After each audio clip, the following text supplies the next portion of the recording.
Welcome back. My name is Abke, and this is Mystical Jesus, episode 12. In today's episode, I want to continue our conversation from our last episode on the Logos, in order to give you a deeper insight into the nature of Jesus's identity in God as he experienced it, and how to walk in the kingdom of heaven as Jesus did.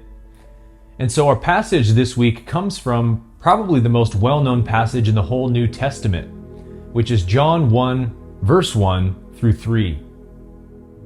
In the beginning was the Word, and the Word was with God, and the Word was God. He was in the beginning with God. All things were made through him, and without him was not anything made that was made. So as we said last week, the Greek word there is logos, or logos, and it means the original and eternal thought or idea of God. And so we also said that the kingdom of heaven is the realm of perfect concepts, divine ideas, and eternal things. That the only way something can exist in form in the manifest realm is because there is a perfect concept of it that exists eternally in the unmanifest realm. That all ideas exist in the mind of God first and are therefore eternal and infinite like God is.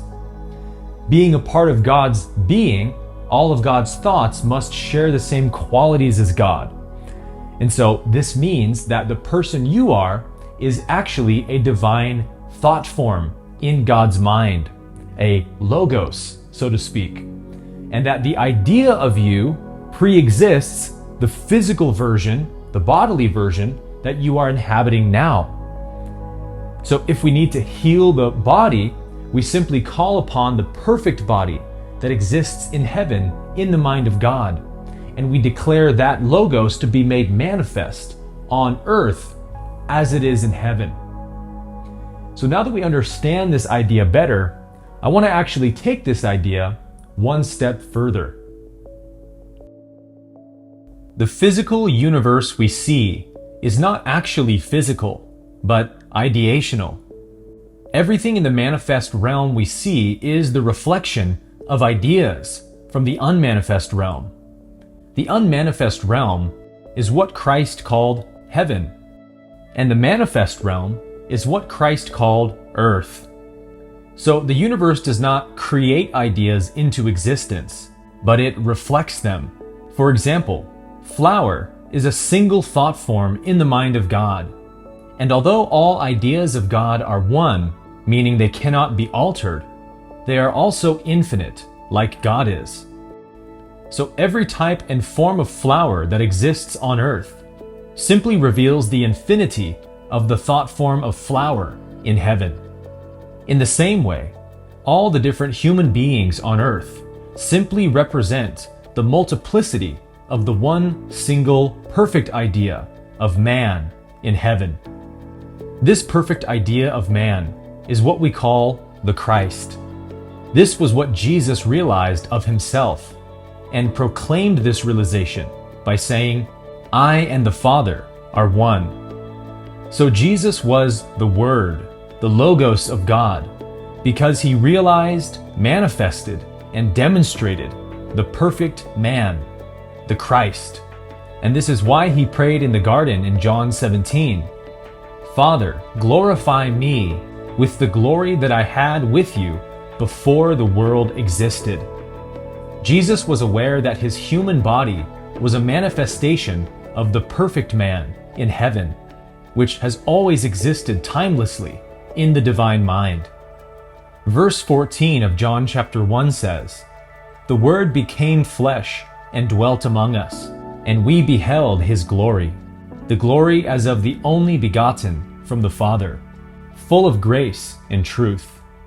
Jesus is the only begotten Son because there is only one idea of man in God's mind, only one Logos, and Jesus realized the perfect idea of man in himself.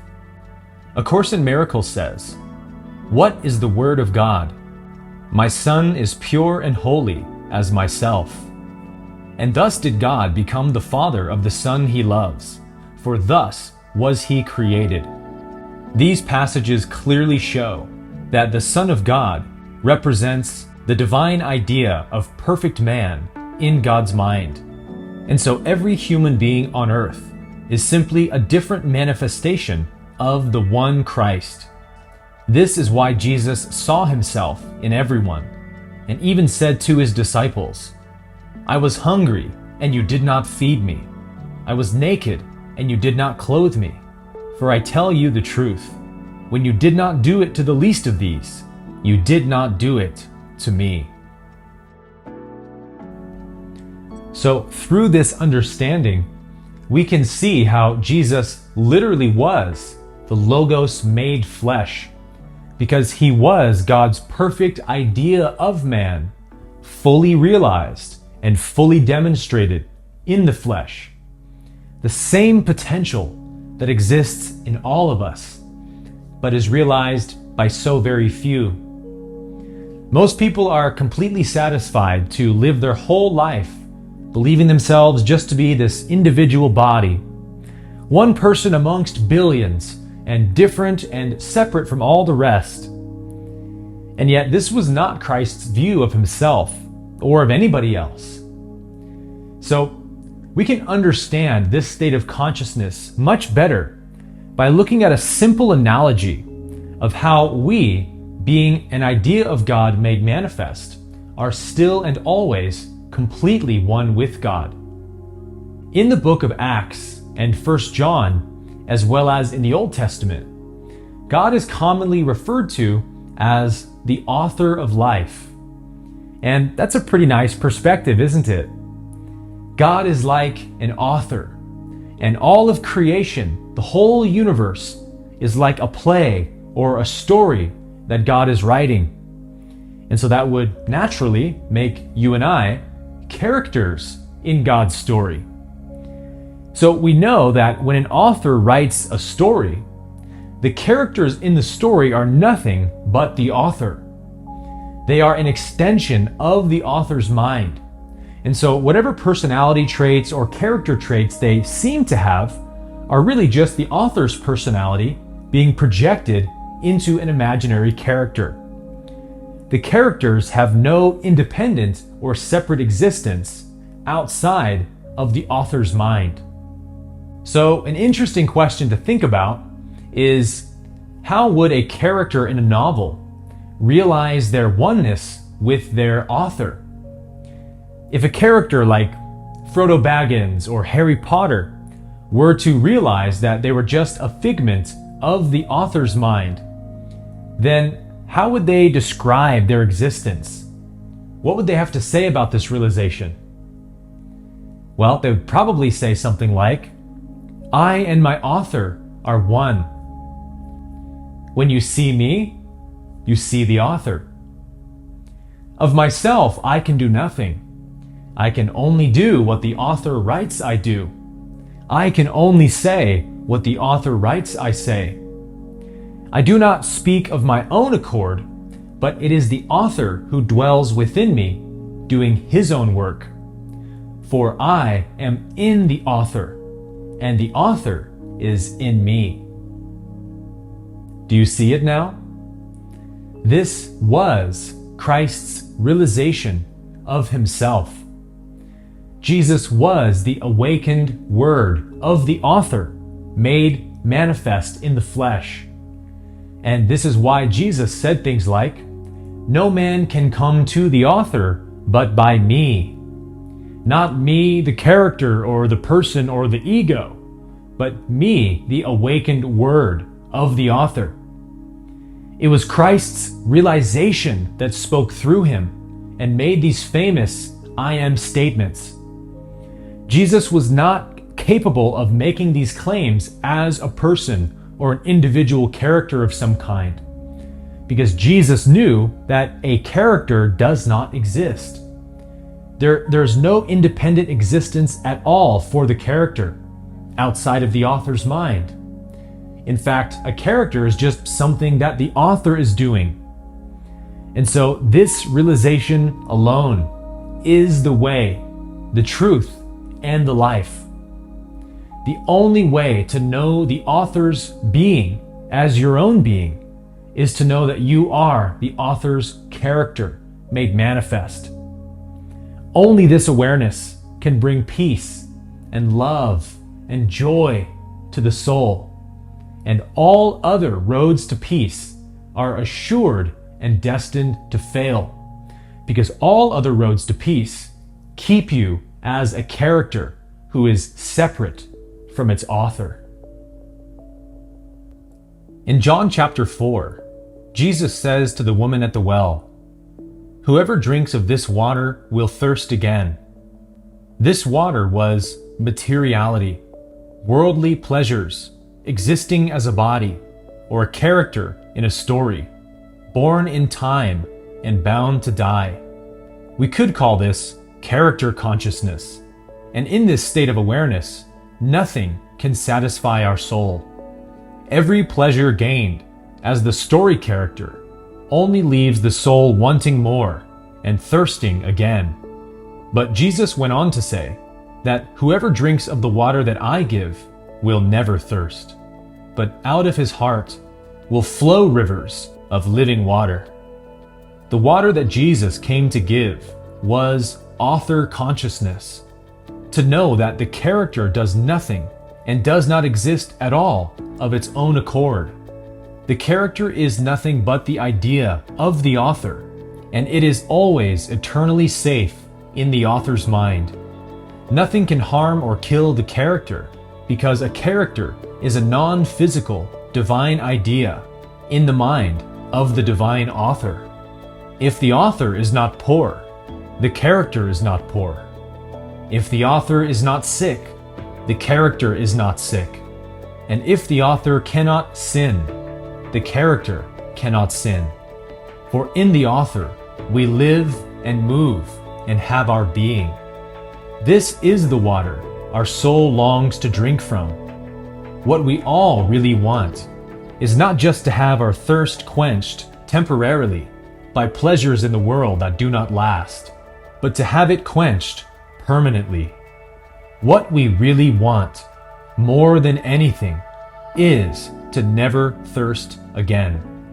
And Jesus revealed our true identity as the Christ, God's eternal idea of man, who always exists in the Father, just as a character always exists in the author. So this is a message of emancipation from sin and death, good tidings of great joy, because it means that no matter who you are or what character you've been playing in life, you are only God's character. Just as every good story needs its hero and its villain, or its protagonists and its antagonists, every person on earth is playing their role in God's grand cosmic play. And every act in God's play reveals God's glory. And so we can say that when a character is unaware of their author, then they will do things that we deem to be bad and evil. And the more aware a character is of their author, the more they do things we call good and righteous. But regardless of what role they play, every character is in the author, and the author is in them. All beings find their source in God.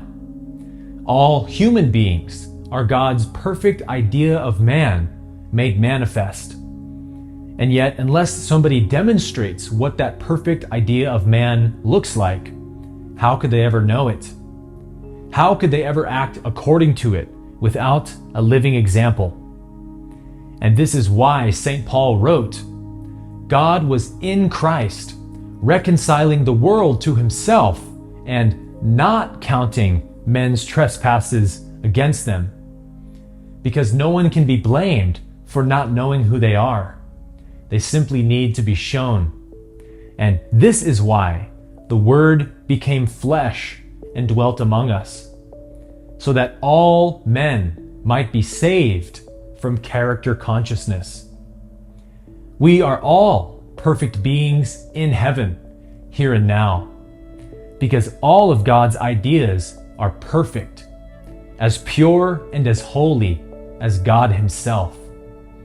So if we take our original verse and replace the word logos with divine idea of man, it reads like this. In the beginning was the divine idea of man, and the divine idea of man was with God and was God.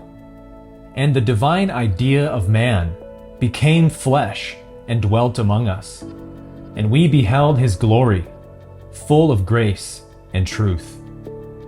And another famous passage reads, For God so loved the world, that He gave His divine idea of man, that whosoever believes in it will not perish, but have everlasting life. So just like any citizen must have their identity in place to be given access to the country of their homeland, if we want to be citizens of the kingdom, we must know who we are, just as Christ did. And as we allow the kingdom of heaven to become our only awareness, the realm of perfect concepts and divine ideas, then we will walk in and manifest that kingdom naturally, because we will see only perfection everywhere we look. We are citizens of the kingdom to the extent that we are aware of it and are willing to walk in it and demonstrate it. The kingdom must be demonstrated in order to be known. This is why Jesus said to His disciples, The kingdom of heaven is already spread out upon the earth, but men are unaware of it.